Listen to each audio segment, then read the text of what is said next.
Welcome to the Pandemonium Witches podcast, where the ADHD has just a touch of autism, where the true crime is as scary as the hauntings and unsolved cases. But the hosts never stay on topic for long. I'm Kat. I'm Rachel. I'm Em. And I'm Meg. Keep your arms, legs, and other extremities in the vehicle at all times, and enjoy the show. Oh, good morning. I'm still working on caffeine. Oh, that's fine. Is that the new shirt? Oh, that is so cute. Walmart has new pajamas out. Yes. It says Nightmare on Nightmare before coffee. Wait, now I want to go to Walmart. That's where you got the Miss Halloween one. I know. It's in the wash. Oh my god, are we all in our pajamas? That is perfect. Always in pajamas. We're always in pajamas. Okay. Bananas in pajamas. Oh, hey, my headphones actually match my pajamas today. That's cute. Do you guys want to see Similar my on breakfast? coffee. Yes. Always. You can't be mad at me. Okay. Is it nuts again? No, it's cookie dough.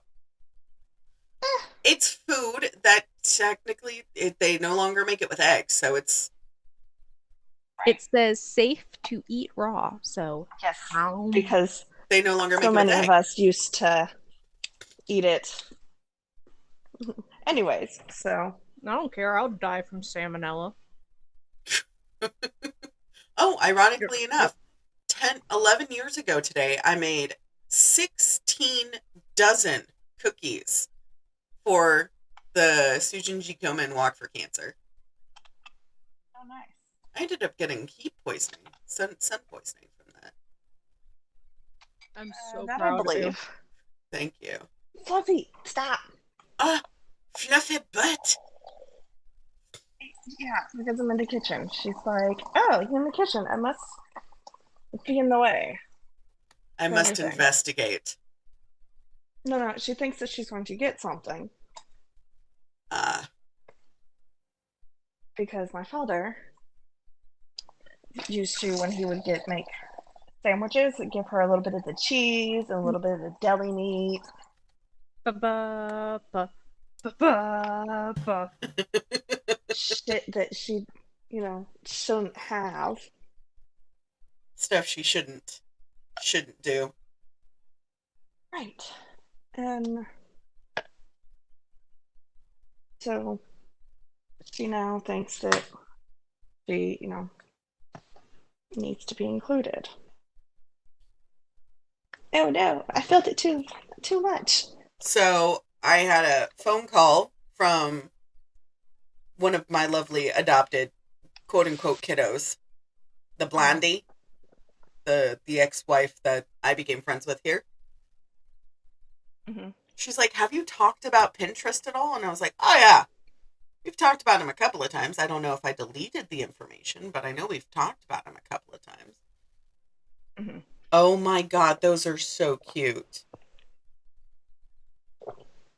It's the little pitty that looks like Tyr, and then the praying hands. With brass knuckles. And you're going to put, try Jesus, not me, because I got hands? Mm. Yep. Okay. And then the pity is going to say, give your pit bull a kiss. Give your My pity a hands are kiss. rated for me. E. And then you need to make another one for a cat that says, tell your cat I said, pss, pss, pss, pss, pss, pss. I'm working on that now. I'm outlining a picture of Crush's face. But it's like Perfect. him, like leaning, like the Dos Equis guy. Oh, yeah. Dos Equis? I said what I said. Uh-huh. I have that, the tell your cat I said, psst, on my back window. I I love still that. need to attach the Feral Anti-Club sticker. I have another. Oh, go ahead. I have another design in mind. It's a Spartan helmet. Uh-huh. Love it. And it says, I may forgive you, but Aries will never. Oh, shit. Oh. You also need to that's make one accurate. that says, that has like two, like, female or a male and female, and then a male and male, like different heads. And it says, I might forgive you, but my best friend knows. I would Which is forgive also you, but very I told my accurate. best friend. Yeah, pretty much. And you're still going to make the cups, right? Yes. So I'm just waiting on my financial help Yeah. to come in. Right. Because my little brother Bobo, you remember Bobo, the welder? The one that at the cowboy club, the tall, shaggy guy? He's up. No, but he sounds like a delight. Oh my God. Bobo is hilarious because everybody's like, are you guys dating? And I looked at him and I went, what? I love you, Bobo. What? He's like my little brother. So I'm on the phone with him this morning. I told him about the dream and everything. And that's when he sent me that stuff. And I was like, do you listen to podcasts? He's like, I do. And I was like, have you been listening to mine? And he goes, no, I listen to Apple Music. I'm like, it's on there. Yeah. Please give it a listen. Asshole. So he's following us on Apple Podcasts. Do I know how many people are following us on there? No, I have no idea. Because it transports over and tells me on Spotify. So that's how many listeners we have across all platforms total. And we're on 49 platforms. Holy shit. Yeah. I didn't realize we were on that many. Mm-hmm. I'm not a smart man. Okay, the computer. Okay. Girl, I thought you were talking about you were going on the shitter, and I was like, what? I mean, I would rejoin for that too. So I was like, we don't need to know your bathroom habits. Oh my God. So, I mean, we know cats already, so I don't give a shit. I've seen both y'all naked. No, you've seen given me naked. multiple shits. We've seen it. Oh yes. I'm not that rude where I'm gonna be like, I'm not gonna tell you I'm taking a shit. I always be like, hold on, I have to go to the potty. One or both of you never always hears me and then goes, what are you doing? I said I had to potty. You know what? Next time you go to the bathroom, I'm gonna ask you what you're doing. I'm gonna. Fair. Okay. So I'm gonna purposely wait until you get halfway to the bathroom and go, we can hear you. So we're on Amazon Music, Apple Podcasts, CastBox, Good Pods, iHeartRadio, Overcast, Pocket Cast, Radio Public. We're on quite a few places. Oh, hello. Welcome back. I know. So I did research for today. Did anybody else do research for today? Because if not, I will go. Yes. I can go. They're fucking with. The kids are having a sleepover. Okay. I'm like, what the fuck? My thing for today has nothing to do with murder. But it has everything to do with ghosts. It is the spooky season. It is the spooky season. Even though Meg opened the door for dead people. I missed that episode. It was great. She started talking about the Baconator defense that we talked about on the Baconator episode. Mm-hmm. And I was I want a Baconator now. That day, I really wanted a burger. I went to KFC instead, and Josh was like, I see you went to KFC. And I was like, about that. I wanted a Baconator, but I did not go get one. So, today, we're going to be talking, if Rachel, are you okay with me talking? Yeah, that's fine. Okay. All right. So, this is the wrong drive account. So, this was requested by Emily. I promised her that I would do it because it was from back home. So, you guys knew I grew up in San Jose, California, right? Yeah. Today, we're doing one of... oh, dear Christ, I hit puberty again. Good God. Fucking trees. Fucking trees. They're fucking. Anyways, we're doing the Winchester Mystery House. Oh boy. Emily's eyes just went wide. So, everybody knows the Winchester Mystery House, famously known for its ghosts, for its spookiness. Mm-hmm. It became really famous. Most recently, we're going to go to the end, and then I'll go back. Let me go Of to course. the end. For the movie, hold on. The kids think the kitchen is haunted. Are all the cabinets open again? No. She keeps fucking with the Nest music. Frank has a thing about faucets. So, we're gonna call Blondie. Off topic for a second. Blondie, she's like, "Can you mess with so and so for me?" I said, "Yeah, no problem. I'll be happy to." But Frank's gonna do it. I'm not gonna do it. Frank went over there and started turning on their faucets, but only a little bit. So it was just dripping. Slowly dripping. Yes. And then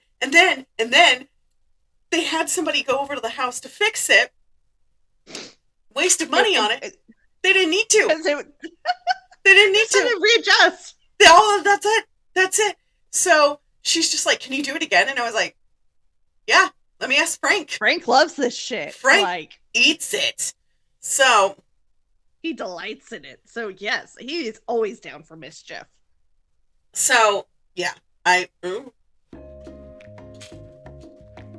BRB.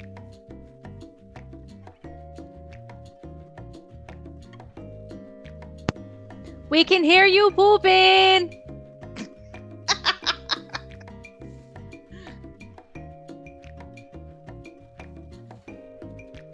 Oh man. Hopefully it's not going to be one of those days. I was messing with it, and Alan goes, "Wait, I think that might actually be Mom." Dang it, Mom! Dang it, Dale! She ain't got no legs, Lieutenant Dan. I screamed that at Emily, so that way she knew it was actually there when I went to go surprise her. I almost just puked. I'm sorry. No, it's fine. Oh. Yeah, my bad. Well, that makes what I said really insensitive. What did you say? Nothing. You know, I have to go back and listen to this. What did you say? She said you were pooping. No, I was not pooping. I might actually have to vomit. But I'm going to try not to. I did it great last time. So, in 2018, there was a horror movie made about the Winchester Mystery House that was actually inaccurate as far as the hauntings and everything go. She didn't make the rooms to coordinate with the people who died by the Winchester rifles. Mm-hmm. She just made things that made sense in her head because every night she would do a seance and draw up the pattern. So we're going to go back to the beginning. So the Winchester Mystery House was founded and built in, we're going to go further than that. So San Jose was founded in 1777. It was California's first state capital. So there actually was a building for the state capitol, and that actually became San Jose City Hall. It's the largest city by population in California, beating LA by 26%. Oh, wow. It's a tiny city. It's a very tiny city. It's also called the tech capital of the U.S., nicknaming it Silicon Valley. Us locals called it Silicone Valley because it had more plastic surgeons than LA. I mean, accurate. Sorry. So not only does it have the San Jose Sharks, the San Jose Earthquakes, not only does it have the 49ers, it has the Winchester Mystery House. So we're going to start with some backstory first, because... As we do. As we do. So let's strap and hydrate and get ready to dihydrate. You bitches ready to go? Ready as I'll ever be. Great, motherfuckers. Sarah Sally Lockwood, Winchester, maiden name Pardee, was born... I'm sorry. That's fine. We'll just put like little chimes over that. I can do that. Or the talking bit again that you had me download. That shit was so funny. I did mute everybody, but I hit the wrong mute button. Yeah, I figured that's what it muted happened, everybody. Because I was like, oh, he's still here. So, she was born in 1862, died 1922. She was the 5th child and 4th daughter born to parents Leonard and Sarah Pardee in the summer of 1839 in New Haven, Connecticut. So she wasn't even from California. Though she was formerly called Sarah, she was named after her paternal grandmother, Sally Pardee Goodyear, and was called Sally all of her life and signed her correspondence using this name. She never signed her correspondence Sarah. Her father was a skilled craftsman who established a mill and woodshop called Leonard Pardee Company. Her family had progressive ideas for the time regarding religion and philanthropic choices, publicly expressing their opinions on such things as abolition, suffrage, and animal rights. So she was like the first suffragette. Yep. Hell yeah. Love that. As an adult, Sally supported her sister Belle Merriman's animal rights activism and is known to have chastised a boy who sought permission to hunt robins on her property. Good for her. I know. You get that boy. Very good for her. Beat him with a stick. I mean, she probably did. During the American Civil War, Sarah, who was under 5 feet tall, she is shorter than me. At 23, she had stopped growing. She married William Wirt Winchester, not Wart, not Wart. Wirt, W-I-R-T, Wirt Winchester, who was 25. Names are weird then. I know, but I do like Sally and Goody, and I would like a child named Goody, but that's just me. I'm weird. So he was 25, she was 23. They got married on September 30th, 1862. He was the son of a wealthy shirt manufacturer who would later become known for being the founder of the Winchester Repeating Arms Company. They had been childhood friends and neighbors since forever. Because of building material shortages during the Civil War, the two lived with William's parents on Court Street in New Haven. They hoped to build their home on Prospect Hill because that's where everybody who's anybody would build their homes. Hence the name Prospect Hill. Right. After the war, in 1866, the new home began construction. June 15th, 1866, Sarah gave birth to a baby girl. They named Annie Pardee Winchester in honor of William's late sister. The child suffered marysamus and died within a month of her birth. Oh, poor thing. Layman's terms, what is that? Not layman's terms. Layman, like poor people terms, like those that don't know medical So jargon. it's like a form of malnutrition. So Interesting. Marysamus is a form of malnutrition that occurs in the body where it doesn't have enough calories, protein, carbohydrates, or fats to function normally. It's characterized by extreme weight loss, muscle and fat wasting, and stunted growth. Probably. How old did you say baby was when baby died? A month. Probably wasn't producing enough breast milk. Mm-mm. Other symptoms. Or she might have had a tongue or a lip tie that was keeping her from intaking. Mm-hmm. So other symptoms, the skin may be wrinkled, the bones and ribs become prominent. Other symptoms include edema, which is swelling, round face, bulging belly, or the distended stomach, and hair that is dry, brittle, and dull and falling out. That's sad. It's very sad.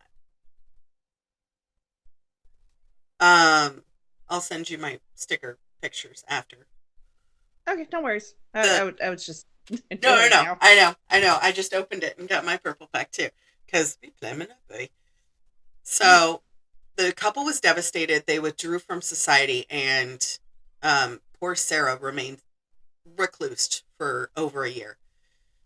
During the construction on their home on I'm sorry. Good God. Damn trees. I know. At least they're getting laid. Seriously, good God. Right. I have been told to not want any activities for 2 days after he comes home. I mean, he's going to spend those 2 days just scrubbing his skin, so understandably. Yeah. Hold on, I'm gonna pause this. Okay, so I just got a text from Blondie, right? I read you the text. Emily, the context, because you just went wide-eyed. Yeah? So,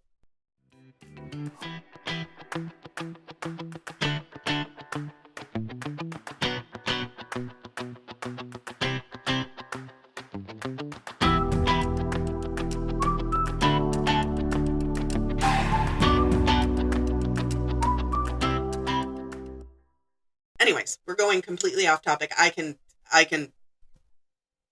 stand on the soapbox all fucking day.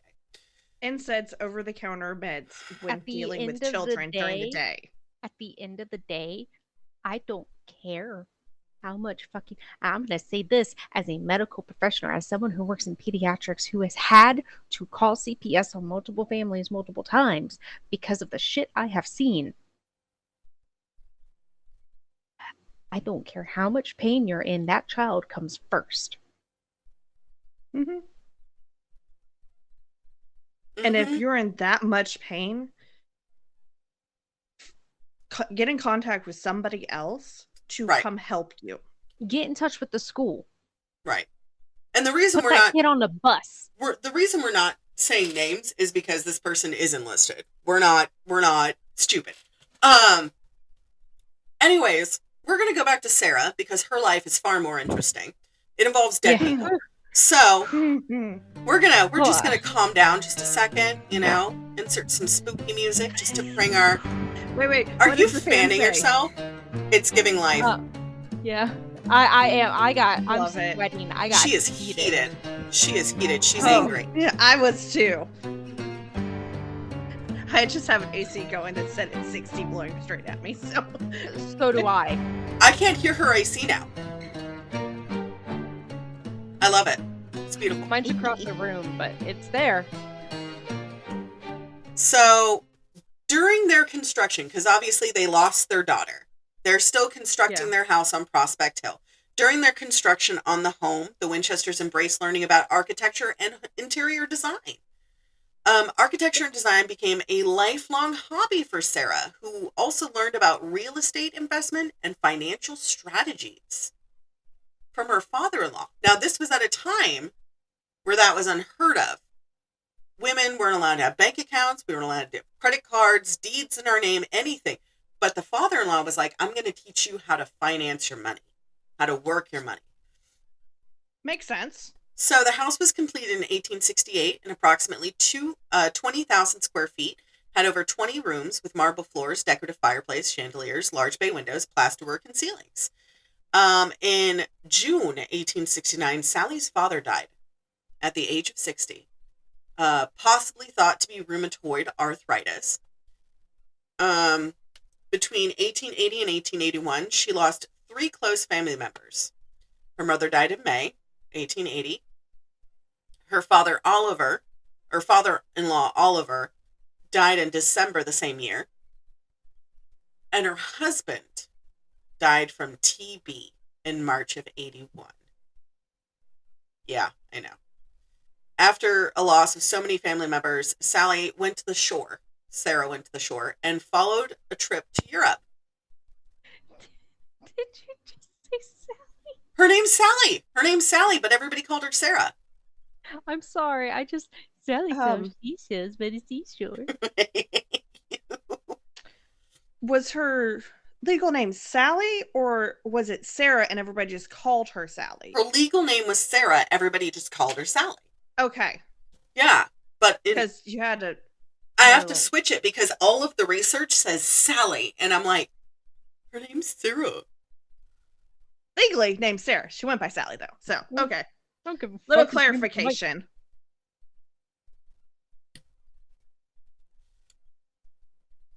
Okay. I don't know what she's talking about. Anyways, my friend sent me a message. She's like, what are you talking about? I'm like, I don't even know what I fucking sent you. So, thank you, Snapchat. She went to Europe, stayed by the seashore, hung out, groovy, had a great time. Shortly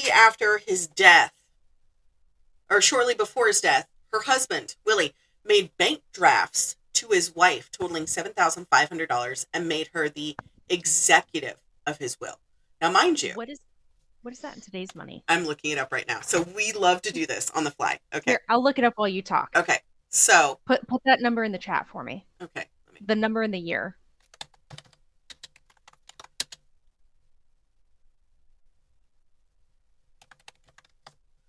Okay. So shortly before his death, he made out bank drafts to his wife totaling $7,500 and made her executive of his will.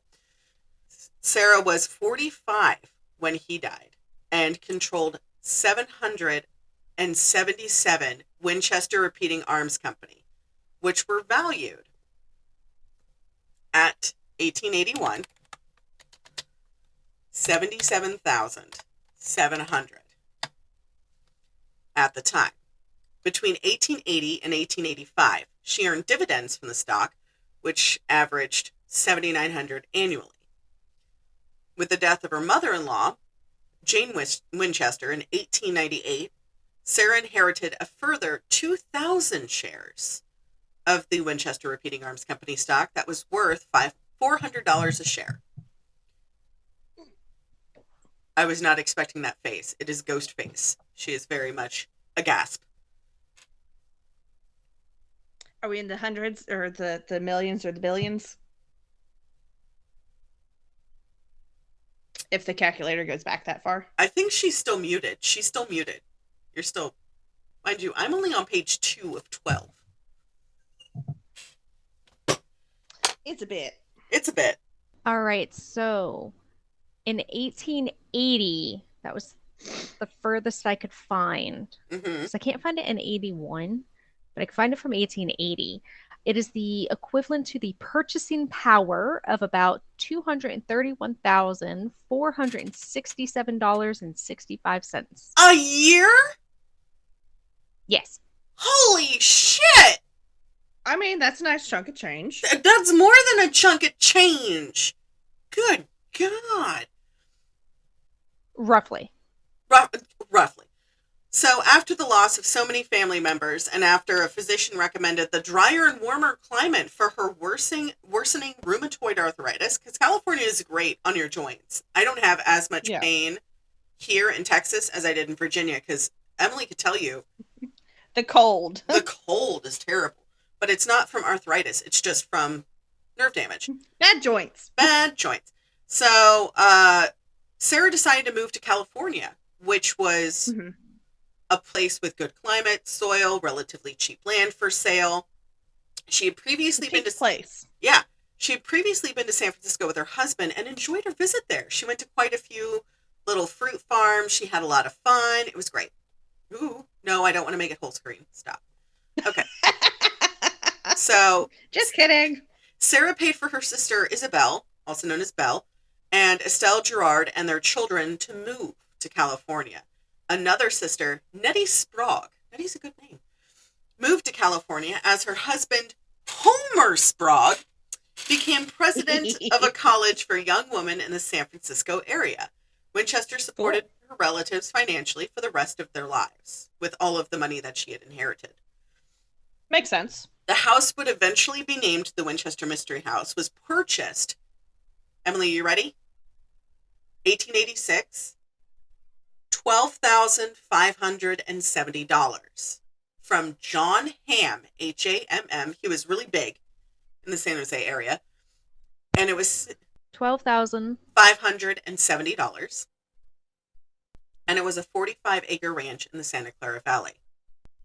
Her brain is doing numbers. I'm not a very smart man. That's fine. What do you see? What? That was loud. Okay. It can't be that much. $420,955.93. 93, that whole whopping 93 cents makes a big difference.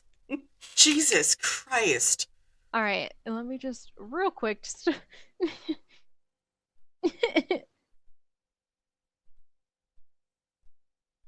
So, Oh, I'm having heart palpitations, guys. What? That's just a lot of fucking money. So she named Yep. the 8-room farmhouse and property Lanada Villa, since the area reminded her of the Lanada Alavasa in Spain, a place she and her husband had visited for years earlier. Mhm. For 10 years earlier. At this property, Sarah was one of the first to grow fruit in the area. Normally it was like nuts. No berries. Nuts. Nuts. Normally it was like pecans, walnuts, vegetables. I know we'd be rich with the money we'd be making now. But also, cost of living was Cost- completely different back Oh then. yeah. Oh yeah. 3,000 is, huh? Hold on. That would be monthly. 3,500 would be $117,211 monthly. That is quite a lot of money. We would be That's like the basic paycheck, because we make just over $1,000 per paycheck, roughly, right? Yeah. So let's say we make $2,000 per month. Per month. That's still $66,977.87. And people say that there's no inflation. Also, we don't ever talk about politics. I'm voting for Kamala because she's increasing cost of wages because the cost of living is now higher and leveling out the tax. You didn't hear about that? No. I heard about that. It's I gotta show you. She guys. found something else. She found something else. Okay, share it. Let me keep going. So Sarah Winchester first hired Rambo. His name is Rambo to become a foreman of the farm, though he did continue his duties at the Winchester office in San Francisco. What is that? Yeah. That's, roughly 90% inflation. In addition, she supplied housing on the property for Rambo Carroll's family.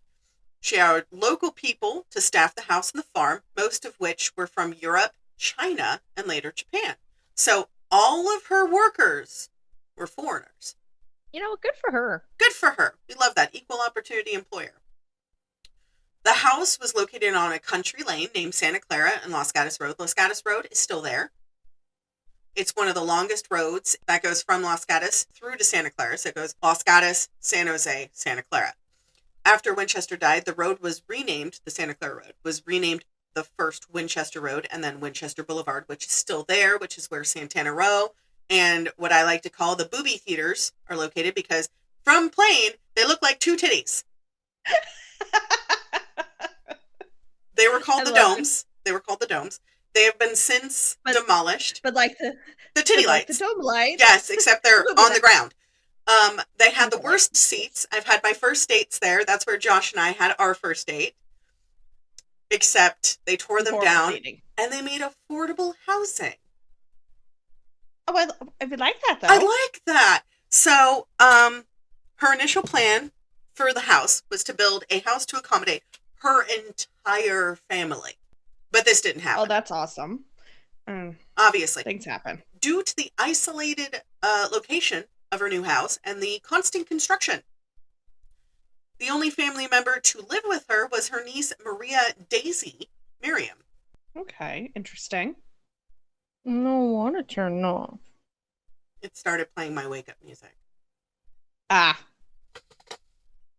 mean, Good it's 9 o'clock. morning. No, it started playing death metal. So, same thing. Yeah, so people go, you don't listen to metal? My good bitch. Anyways, so Daisy moved in with her when she was 21 in 1890. The first 6 months, Igonov, the guy that I got this article from, and the one who does all of the historical stuff for the Winchester Mystery House, estimated that the house increased in size from the original 4 bedrooms to 26 rooms. She attended expositions that inspired her interior and exterior design. Mind you, this was right at the Victorian boom. As was typical of the time, the design included much ornamentation, including statue of Hebe, which still stands at the home. Intricately laid and patterned wood floors, and a variety of hardwoods, including teak, mahogany, they don't talk about this, redwood. So, good hardwoods. Good hardwoods. It was illegal in California to harvest redwood after this because it became one endangered trees. Because she used so much of it. Oh, yeah. Intricately laid patternwood floors, embossed wall coverings that looked like leather or metal, ceilings decorated with stencils and moldings, Germanic chandeliers, Austrian art glass, Asian furnishings, and French paintings. Basically, the finest things money could buy. Pretty much, because she was allowed a $1,000 thing a month. Yeah. A month. So at that time, that was a lot of money. So the gardens were filled with ornamental trees, shrubs, and flowers. It is estimated that Winchester had plants from over 110 countries in the Villa Gardens. The Winchester hired at least 2 architects, but they would not have been the caliber she used from New Haven. They were completely different, and they were ahead of the class kind of thing. Yeah. It is speculated that this could be why she chose to run the construction part herself, seeking the advice of carpenters that she hired. Mind you, these were not professional carpenters. These were men of the trade, blue-collar men. Yeah. Love that, though, because putting it into the local community. Absolutely. Her interest in architecture was evident by her subscription to journals, including the Architectural Record. She did all the drawings and the design and did not have an overall plan. She worked it room by room. Side note, Emily, do you know how she worked room by room? She would have a seance every night before they would start construction on the projects the next day. I didn't put this in the notes because I have gone to the Winchester Mystery House a buttload of times. So I just want to say that was extremely creepy.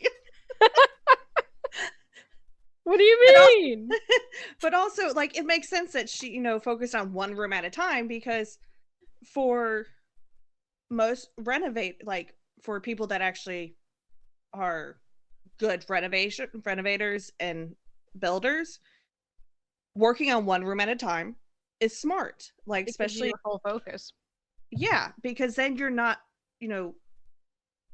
like, spreading things out. Like, you bring in one person, okay, we're going to focus on this room and get it to a certain point, move to the next room, get it to a certain point, next room, certain point, and you work your way around. And then after they're all done, you go back and get it to the next certain point. Mm-hmm. That's so much work. It takes so much time. Yeah. However, that is not how it should have been done. It should have been done one floor at a time. Well, yes. But she did it room by room. No 2 rooms were exactly identical. So she met with a medium and had a seance every night to find out. That's expensive. Right. To find out what she would be contracting the next day. If she was unhappy with the results, she would tear the section down completely to the studs or abandon it for a while before returning to work on it again. As a ghost, I'd be pissed. But also contracting, not contracting. Because contracting is getting something like a disease. Contracting is I would go there as a ghost specifically just to be like, what the fuck?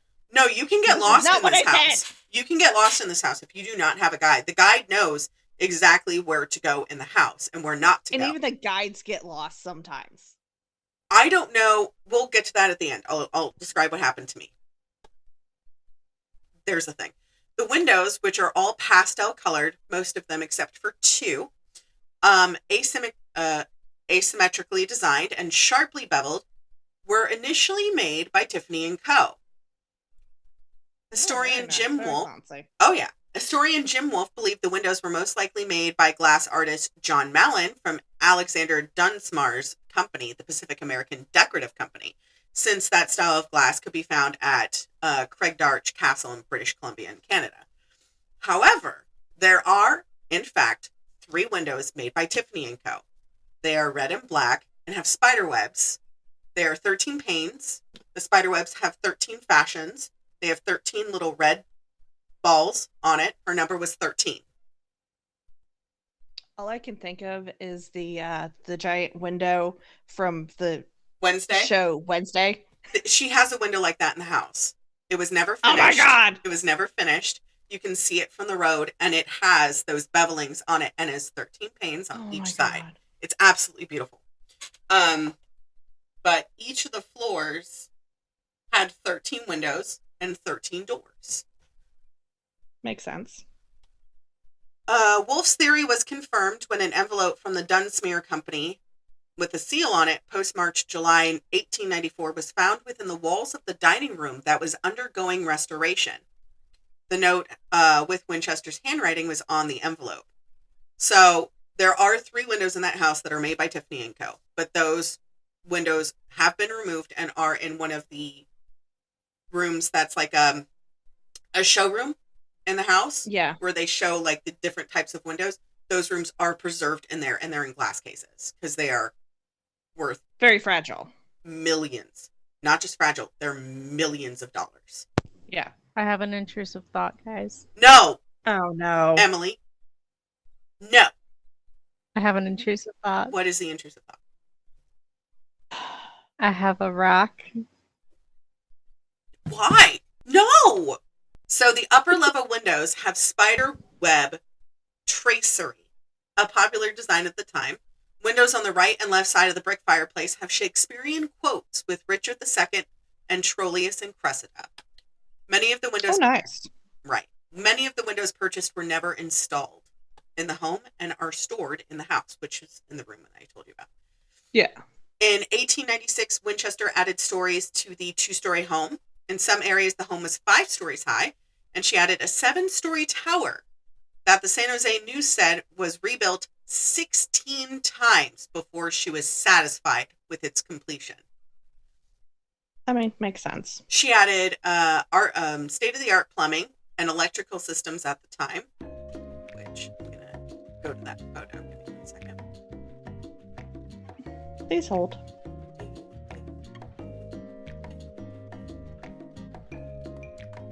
Oh, it's not letting me do that.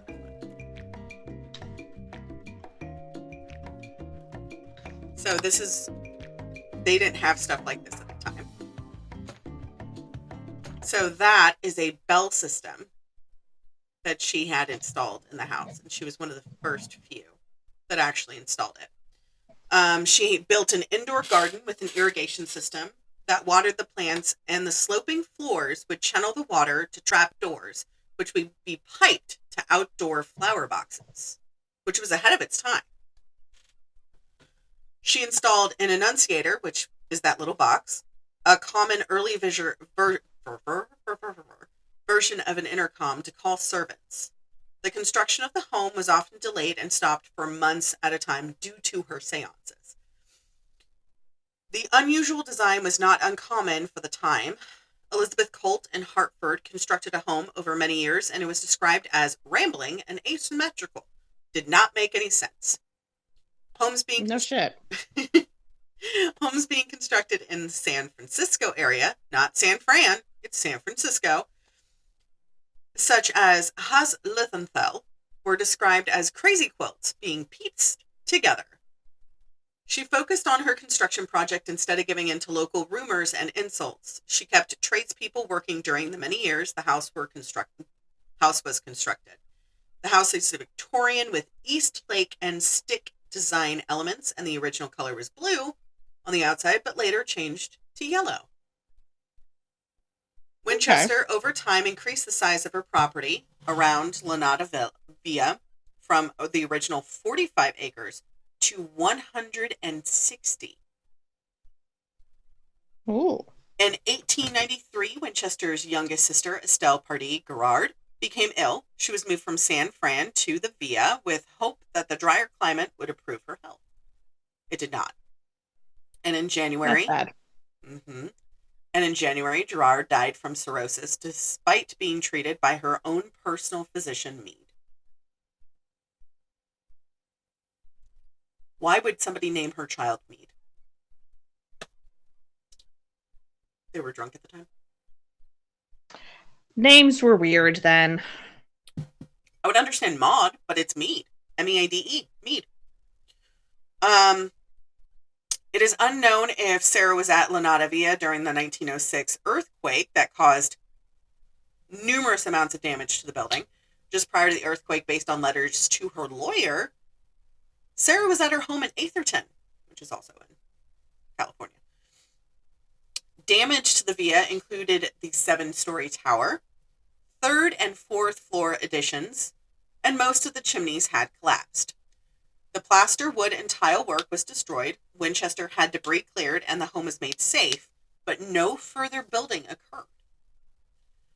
This left the home with water pipes protruding, 2nd-story doors opening to nothing, where balconies once were, and staircases going up to the ceiling where once another level existed. Only essential repairs were done to the home after the earthquake. Because she stopped construction on her home and did not rebuild, local newspapers declared her mad. Not angry, just deranged. The only thing she added to her... Oh no! Female hysteria! Woo! The only thing she added to her home was an elevator in 1916, which again was ahead of the time. But probably because it would be easier for her to move around because the arthritis. She was getting older. Mm-hmm. We'll get to that in a second. Her after purchasing, Winchester invested more property in the area. She paid 10,000 gold coin for a home in the Merrimans, which is up in the hills. Extensive renovations and additions were made to this home in direction of Winchester and her sister. In 2018, this home was valued at almost $7 million. Jesus. In 1889, William Converse, then the president of the Winchester Repeating Arms, and her own personal financial advisor, died. Winchester decided to look after her own finances. Finances. Yes. And at that point, hired her lawyer, Lee. In 1893, the stock market collapsed. She lost money from some of her investments, but because she was very conservative on where she put her money, she never suffered. Was fine. Yeah, she never suffered serious trouble. Good for her. In 1898, the Winchester Repeating Arms Company became profitable again. Winchester added Williams' portion of the company's stock when her mother-in-law died the same year. Let's see here. So when she purchased the land after 1898, the purchase of the land proved difficult since the land title was not clear. And she hired Sam Frank Lieb, the new lawyer, to complete the purchase and sort out the title and the property. The horse business venture was not successful because that's where she put all of her horse property. Mm-hmm. So she had to... Anyways. She owned multiple rental properties in Palo Alto, believing the property values near Stanford University would increase in value. 2 homes in Atherton, each on 4 acres, and 30 undeveloped acres of land. My goodness. In 1901, President William McKinley visited the Santa Clara Valley in Winchester, did not invite him to her house, despite the president knowing who her husband was. And she said, no thanks, ma'am. I'm out. Love that. In 1902, a candidate for county assessor named D.F. McGraw named Winchester in his campaign speeches, stating she was only assessed $640 for all of her properties, which she would rectify if voting. In reality, she was assessed more than $80,000 in 1902, which is a lot of millies. Yeah. The 640 was for only one of her properties. Sarah heard about this. Somebody didn't do their research very well. Well, she was a petty bitch. Sarah heard about this and sent him a letter saying that it was published in a local newspaper expressing her anger, rebuking him for lying. She accused him of only focusing on her and his campaign because she was a woman unable to vote. McGraw lost the election. Love it. So, in 1903, Sarah purchased several properties in Atherton, one of which was purchased for her cousins, the Marriotts, to live in, which they now own the major corporation called the Marriott. In 1903, Teddy Roosevelt also visited California, but not visit Winchester. Rumors persisted that he tried to visit, but the gate was locked and was refused entry. However, Love a petty bitch. right. However, Roosevelt did not want to go meet Sarah, since he was worried that it would be seen as him promoting violence and Winchester rifles. That makes sense. Oh, it does. This is not the droid you're looking for. This is not the droid you were looking for. While the president was careful not to endorse any products, in addition, Sarah was not in San Jose, but was in San Mateo preparing for her niece, Daisy's wedding to Frederick Marriott, hence the cousin. But it would make sense why the gates were locked, because she wasn't there. She wasn't home. Most of her help actually lived on the property. And I'll get there. But they all had a key to come and go, so... Right. In 1904, she purchased land in the San Francisco Bay Area near Burlingame. After Winchester commissioned the construction of an ark, or a houseboat, which was a trend at the time, it was to be docked at her Burlingame property, which she made a moat. Love that. After the 1906 earthquake, Winchester undertook a project that she imagined would attract visitors to the Burlingame area. She envisioned coastal estates with personal docks and passages that the visitors visiting California would enjoy going through after the soon completed Panama Canal. She designed and oversaw construction of a system of canals with locks and installed a moon bridge near her houseboat. One of the contractors Winchester hired also rented some of her property to use as farmland. He then stole sand and gravel from her property, leaving the property with large ditches. Rude. Like, she was gracious enough to let you lease this land. Right. And you steal from her? Right. Oh, hell no. Mm-hmm. It was stated that half the sidewalks in Burlingame were made from sand stolen from Winchester's beach by a well-known contractor at the time. She successfully sued the contractor for back rent, property damage, and stolen property. Yes. After the death of Carol in 1909, at the age of 50, Winchester lost interest in the canal project. And, you know, Carol was one of her head contractors. Winchester mostly... Who she relied on the most for... Oh, yeah. With her contractors. Oh, yeah. More than anything. Winchester mostly avoided politics, but on one occasion actually became vocal. In 1907, Winchester purchased a home in 44 Inglewood Lane that became her full-time home after the Mystery House. She purchased a Tudor-style home in the Burlingame Park, where she stayed while overseeing the dredging of the canal for her houseboat. The houseboat remained unscathed after the 1906 earthquake. Winchester and the Marriotts lived in the houseboat while repairs were made to the properties. The home was so attractive, the photo was featured in the program for the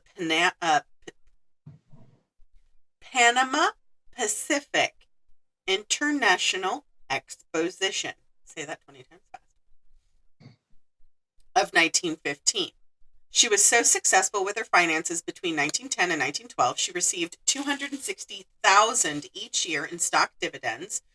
However, in 1919, the Winchester Company was having financial difficulties, and the values of her stock decreased from $10 million to about $3.75 million.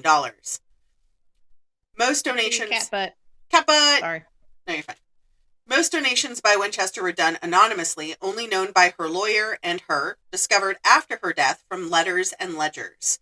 She supported social causes, such as being on the finance committee, supporting the celebrations of California's 50th birthday in 1900, and being a paying member of the local chapter of the Red Cross. I was part of that chapter. Loved it.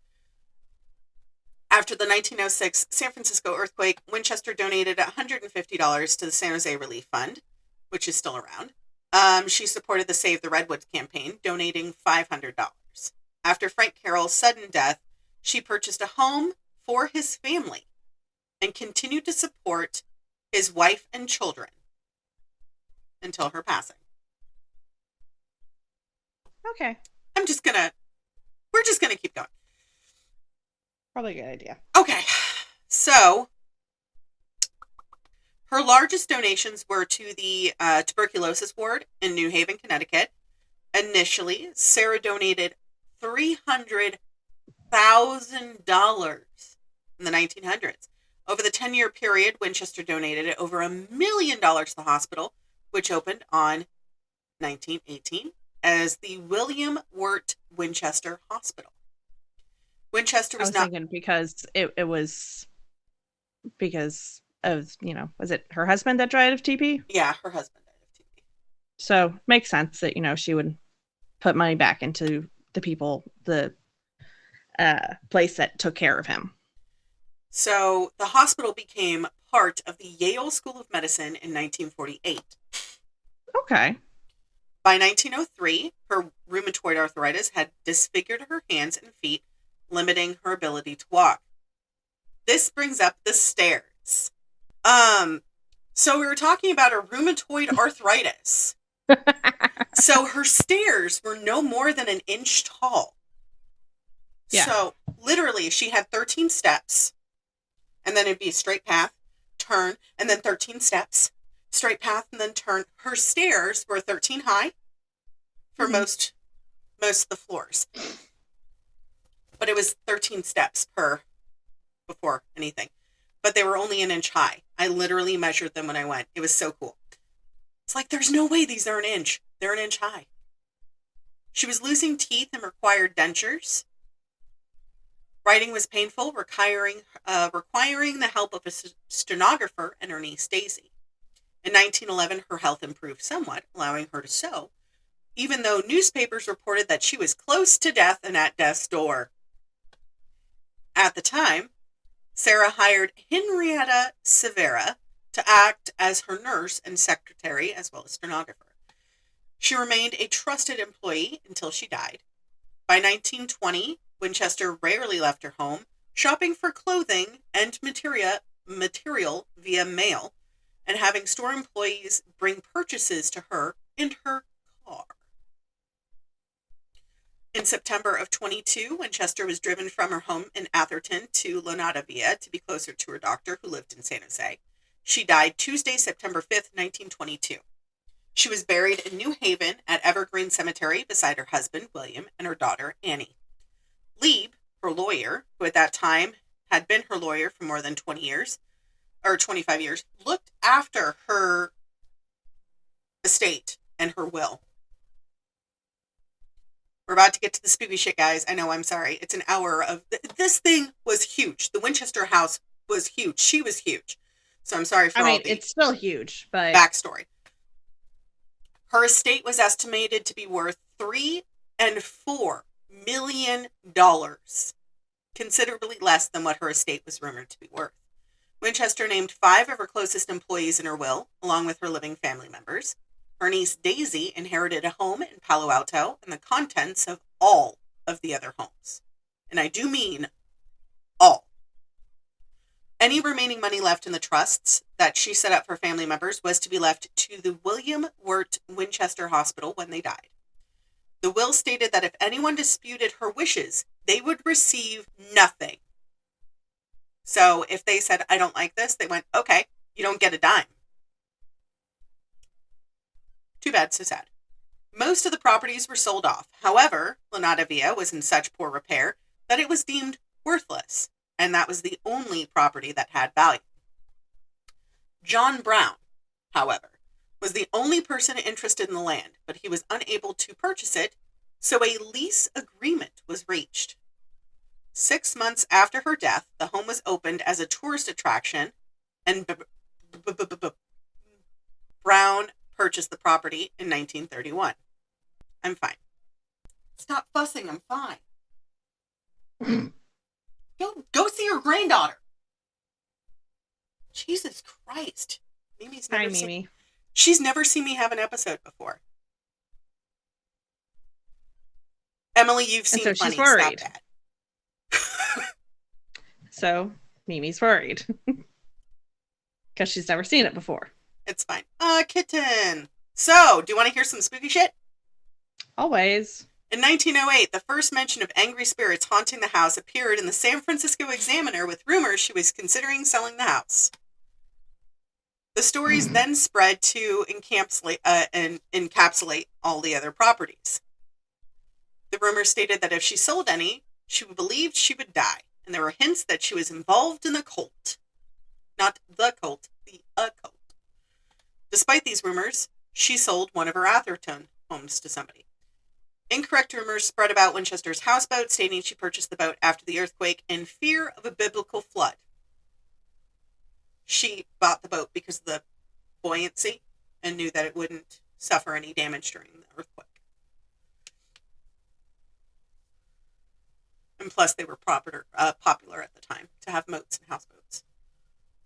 A.K.A. Yeah. William Randolph Hearst, a.k.a. a bunch of other people. Oh no. We're out of the cafe. Now on to the water. By the way, if you haven't at least had 1 cup of water for this whole episode, get some water, you dehydrated bitch! I'm Um, so no. working on my coffee. I'm looking I'm a at you, succulent. Emily. I'm a succulent. Gonna have you suck some of this. Have some water.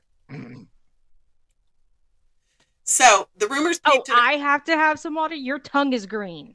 because of the coffee. I'm almost done with my coffee. It's brown. Mm. It's because of the coffee. I just finished drinking the coffee. So the rumors painted Sarah as mentally unstable, filled with superstition, guilt, and fear. Hence the seances she would have every night for the rooms. Fred Larson, Mr. Larson, Winchester's chauffeur after Carol died, Ted Hansen, an employee's son who grew up on the Via, Frank Lieb, Winchester's lawyer, and Miss Henrietta Severs, Winchester's companion of many years, were all people who openly stated that she was not superstitious, but was very intelligent and kind. None of her former employees, servants, or relatives ever claimed that she was mad or superstitious. Since the Mystery House opened as an attraction in 1923, the owners chose to embrace and expand upon the rumors and stories that have been in print and discussed by the community. These stories have persisted and have been written about extensively. Sarah is depicted as superstitious and crazy instead of innovative and intelligent. She had an apparent love of the number 13, demonstrated by 13 chandeliers, bathrooms, 13 hooks, 13 robes, all of which were added after her death, according to a carpenter by the name of James Perkins. She is said to have built the maze of a home to ward off and confuse evil spirits, never stopping construction for 38 years for fear of dying, and when in fact she did stop construction many times, including after the 1906 earthquake devastated the home. The room that she purported to hold nightly seances with the spirits was actually the gardener's bedroom. There's no bed in there, guys, just a table and a bunch of fucking hooks. Despite the claims that the house, my good Thankfully, bitch. Thankfully, it's a filter. Well, I was gonna say, what did Dakota do to himself? Oh, okay. You know that. I was like, who's the bear? He did. He looked like a bear. That. Clad him in He some sent me leather. that, and it says having a difficult time falling asleep, and I went, what the fuck? I was like, I wasn't expecting skin bald, and he's like, what's your thoughts? I was like, I like you having a little hair, and he's like, it's a filter, and I'm like, oh, thank God. Like, even if he has like just like a little fuzz on top, something Like peach fuzz. Yes. Something to lightly. Josh will never. He'll do the skin fade on the sides, but he'll never. See, that's what. Yes. Yep. Yes. See, no hair makes him look like a bear. Yes. No, like I like, am expecting he to open used his to work- closet to a leather choker. So like he used to work Yes. in the kitchen, and so he would just shave his head so that way because it was cooler, because he would put like a bandana or something on to soak up the sweat, and it was just cooler. The scandal. Scandalous. I'm gonna post that on our Instagram. So.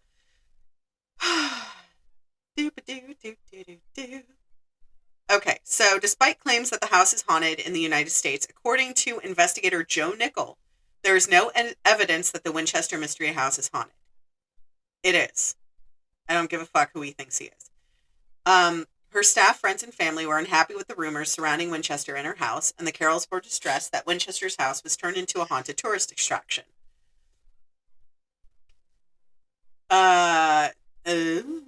The turreted Victorian mansion is said to be the most haunted house in America. Because it fucking is. Aside from Hill House, but that's later on the list.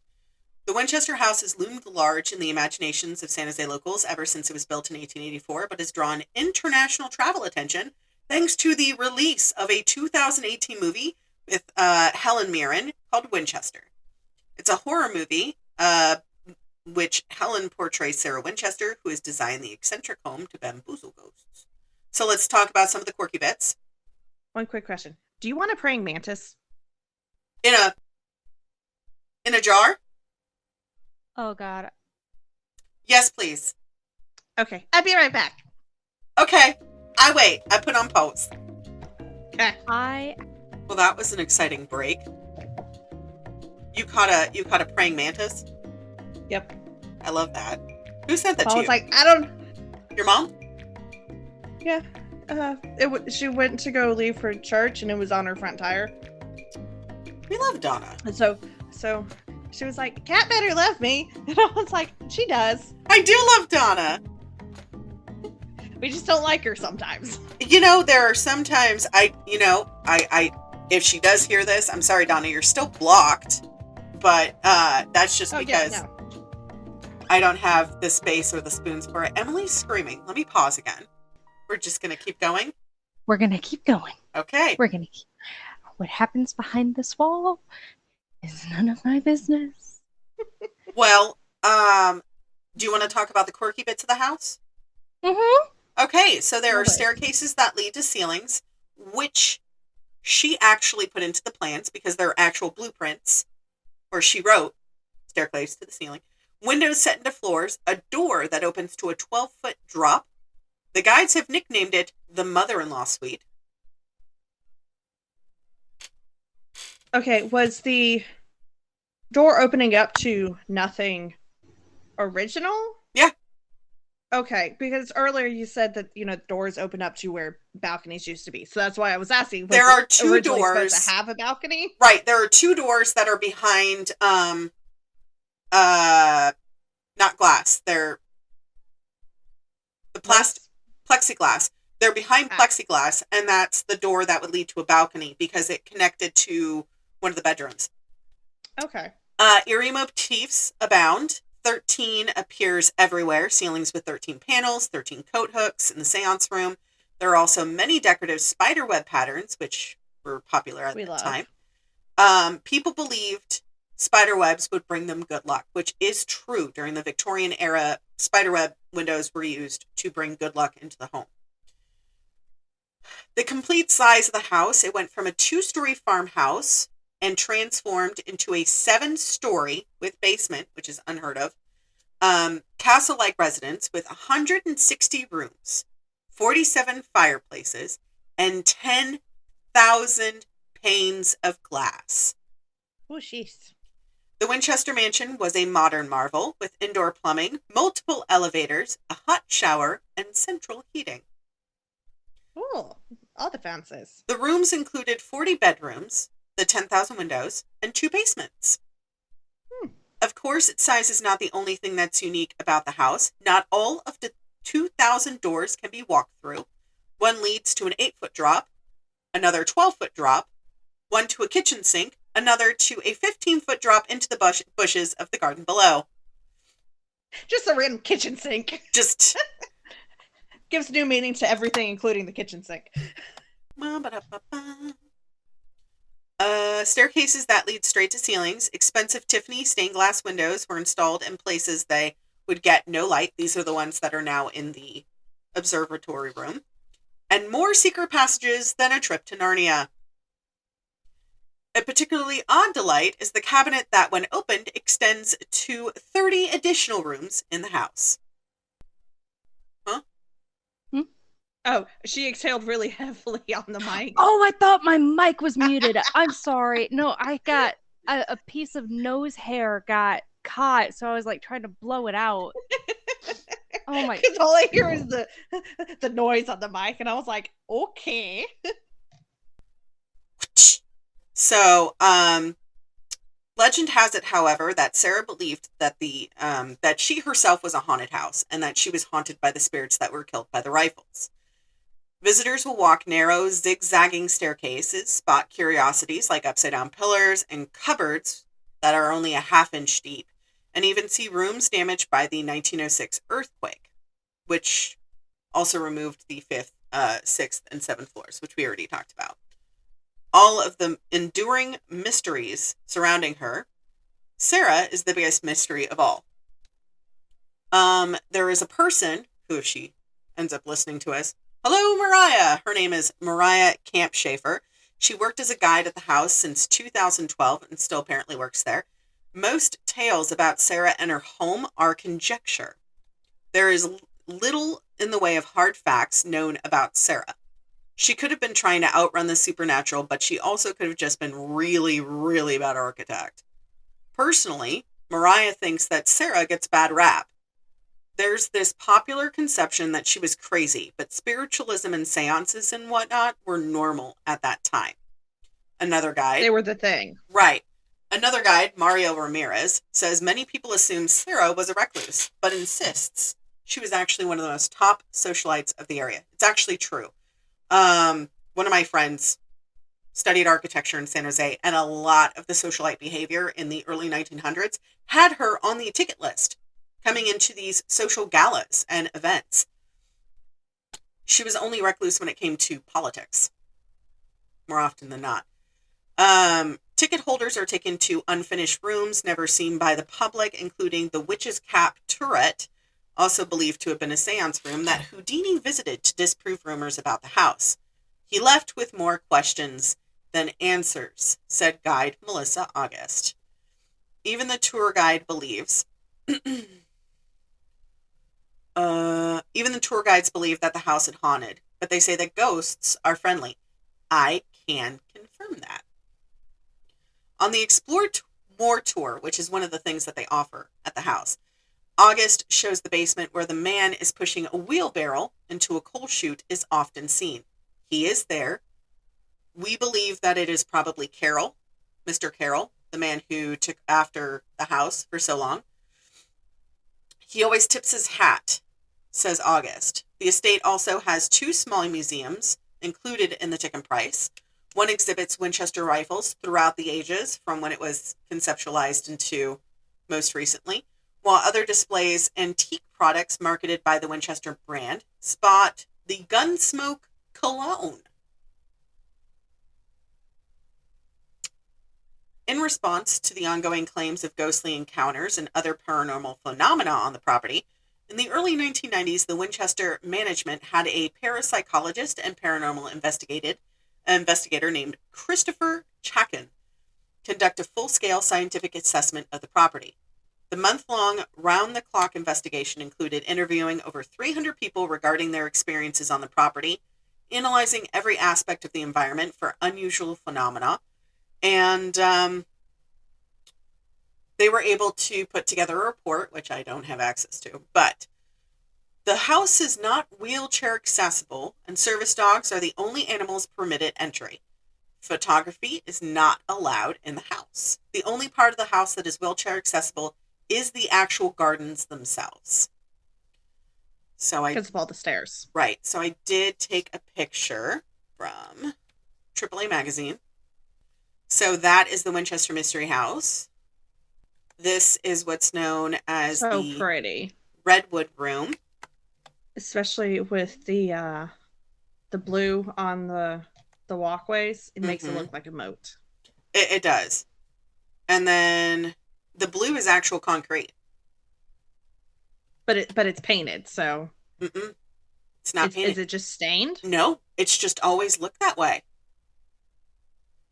Interesting. It's really weird. So when you're on the actual ground itself, it looks gray. And then when you look at it from the walkway, it looks blue. And then when you look at it from up above, it's got like a greenish tint to it. It's kind of cool. That's really cool. So the door that leads to a 15-foot drop into the bushes in the garden is the last picture I sent you guys. Mm-hmm. And then the Redwood Room, which has her 116 key organ, is the second picture. So do you want to hear about my haunting experience? Yes. Okay. I've had two. The first one, I was a Girl Scout. Went on a Girl Scout trip. Again, Always with the Girl fucking Girl Scouts. Scouts. Speaking of, guess what my little one is now? Little bit as a Girl Scout. She is a Girl Scout. Yay. So I told her to put She's, me down for cookies. Brownie. A junior? A brownie? She would be a brownie because she's 10, 11. 10. She's 10. 10 is brownies. Junior is not until 13 or 14. Her vest is green. Oh, she is a junior. Then. Okay.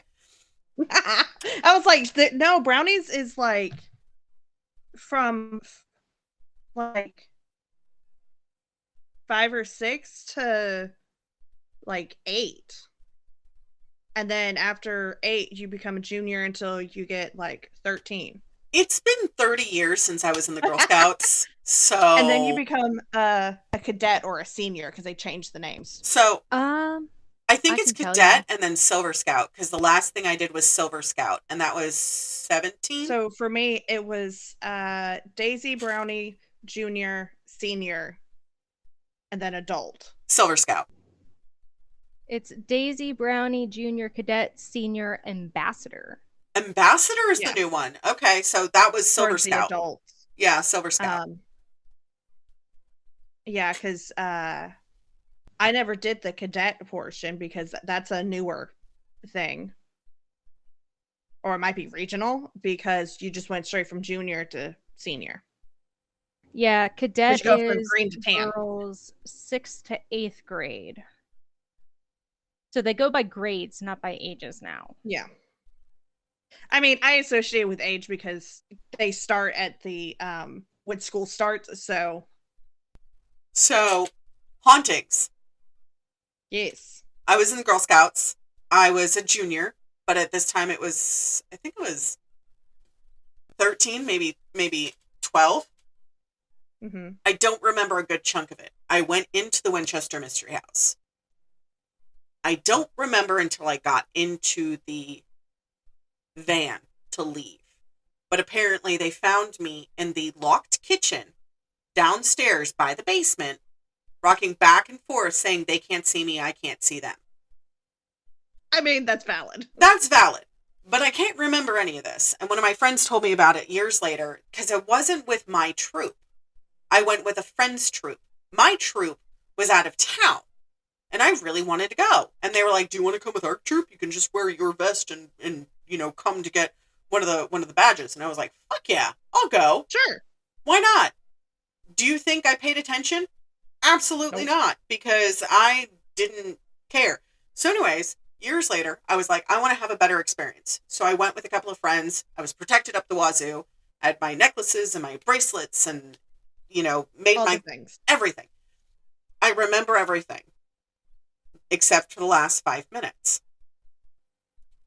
So there is a garden house where the person who actually watches over the property lives. And that's where a bunch of mannequins and stuff are up in the attic. So it's like a three-story tiny little cottage house that is on the property. There's somebody who lives on the property 24 hours a day, 7 days a week, 365. This is their residence. Yeah. They're mainly the groundskeeper. They work with a couple of landscapers and they keep the house to make sure people don't break in after hours because people have been known to do that. Assholes. We're walking out after a flashlight tour. My ex took me on one of these boozy drink tours, which was, after hours, you get aperitifs, you get drinks. It was fun. It was great. He was loaded. I didn't give a shit. We're walking to the car after hours and I look up and I just thought it was a mannequin at first. Until I saw them reach their arm up and turn off the light. Nobody was in that. Nobody was in the actual house itself because I saw him walk out and lock the door behind him. So who's in the house? Right? It was not you. It was not you. You weren't in the house. So, I personally, with my experiences and with the vibes I get from the house, I think it was haunted. As far as the zigzaggy stairs, because she had arthritis, she had rheumatoid arthritis, she couldn't move a lot. So she had to pivot when she walked. She could only step very, very low. You know, she couldn't exactly get up the stairs. And so a lot of the stairs into the house, there were ramps for her to get from the driveway to the actual house itself. Like the front, I think it's on the first picture that I sent of the house. Let me go back. Girl Scouts haunted house visit. Yeah. Yeah. They have those now. Back then it wasn't that. It was the historical badge. Yeah. I got a historical badge. So if you look at the actual first picture, you can see that there's ramps. So up to the front door that's the back door. That's not the front door that everybody goes through. That's the back door leading into the gardens, but there's ramps on the side. And out the back door that goes straight out into the gardens where that fountain is small steps. Very small steps. I think they're like 2 inches, maybe. So that way it was just a very small decline or incline. Mm-hmm. So that way it was easier for her to move. Yeah, and the actual slope for that, it's very gradient. It's not like a normal wheelchair ramp. It's very slow. Like it's not as sloped. Do I want to stay the night at this house? Absolutely. But I went there for the after dinner drinks and everything, and that was enough. some of the lights in the house turned on by itself. They don't do that. As they do. They don't do that. They don't. They're not on sensors, guys. No, they're not. Some of the doors closed by themselves. We had tour guides, and they were like, you have to stay close. And there were like 4 couples per tour guide, so like 8 people. And that way it was manageable. Right. And I remember one of the tour guides was like, now, don't go into any of the rooms you don't want to go to. And I was like, okay. So we started to go towards one, and the door just went pop and closed. And I went, we're not supposed to be up here. And the tour guide looked at me, and I was like, we need to go back. Like, we need to go somewhere else. Mad. And the tour guide left, and he goes, it's fine. And went to go open the door, and the door wouldn't open. And he's like, it's stolen. And I was like,